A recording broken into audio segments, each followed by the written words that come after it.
be able to give the dough memory so it'll stay into a loaf at this point. So we're literally going to tip the bowl over, and you're just going to let gravity do its thing, and it'll literally do a clean fall. It'll just fall from your bowl. So this one takes a little while. I cheat in my kitchen at home because we have a sliding door, so it's like a mirror, so I can kind of see what way to tilt. But here, I just kind of see what people are doing. It's coming. No. Oh. And you get a pretty clean release. So at that point, you might get a little. And this is still before you put it in the fridge for overnight? Yes. Okay, because this is after you Yes. So if you use this recipe, at this point you would have twice the size. So with like a bench scraper, you could literally just cut it down the middle and separate the two loaves. Do you actually cut it or? Well, you can get a bench scraper, and you literally come through the dough and you cut into it and you separate it.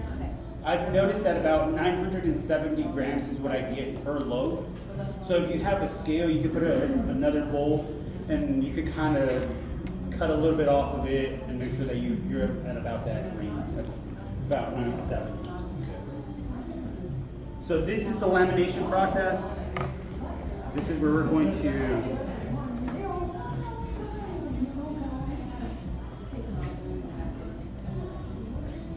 stretch the dough, because now we're going to tell it that we're going to make it into a loaf of bread.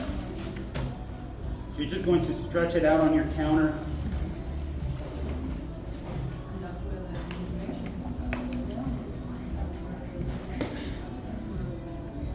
You're just going to stretch it all on your counter. And you stretch it out into like a rectangle, and that's usually a rule of thumb. And you don't want it to tear, you just want it thin enough that you can work with the dough. Sometimes it looks like a really bad rectangle, sometimes a circle. And you asked about the air pocket, this is where this helps so you don't have that very dense center.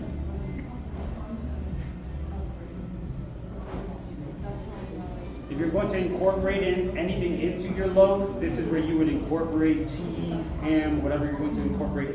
This is where you would incorporate all that. So once you incorporate, you fold it into thirds. You're going to fold it into thirds. And you notice there we have some air pockets here. So what we're going to do, air pockets at this point are not our friend for a loaf. So we're literally going to try to get the air pockets out of it. You hear some of them popping. And it allows it to stick. Get the other half.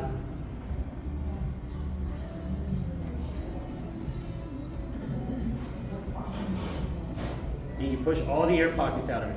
You hear it whistle. Sometimes the kids, they hear funny noises coming out of this bread. It's not me, it's the bread. You fold it into thirds again. This last tip, you're going to stretch it out a little bit, and you're going to fold it over. And now what we're going to do, with the side of your hand, you're going to almost scratch your surface along the dough. You're going to slide your hand, and then you're going to cup the dough. And you're going to start shaping it at this point. You're going to slide it around it, and then tuck the dough, and you'll see that it'll start forming into this nice little ball. So you flip it. This is going to be your dirty side, because all the folds are here, but your nice side, you fold it up to the top, and you start shaping your dough.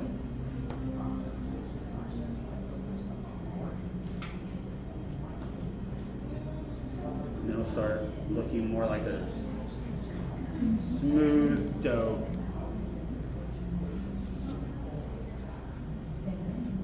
You just kind of slide it and then tuck it with your fingers. You kind of tucking the loaf in. And that is it. Anytime that you get something about the size of a nickel, you could just pinch it off, because those air bubbles are not going to help your breath. And just let it rest.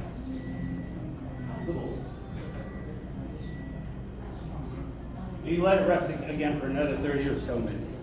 We're going to speed it up, but I'll show you the incorporation.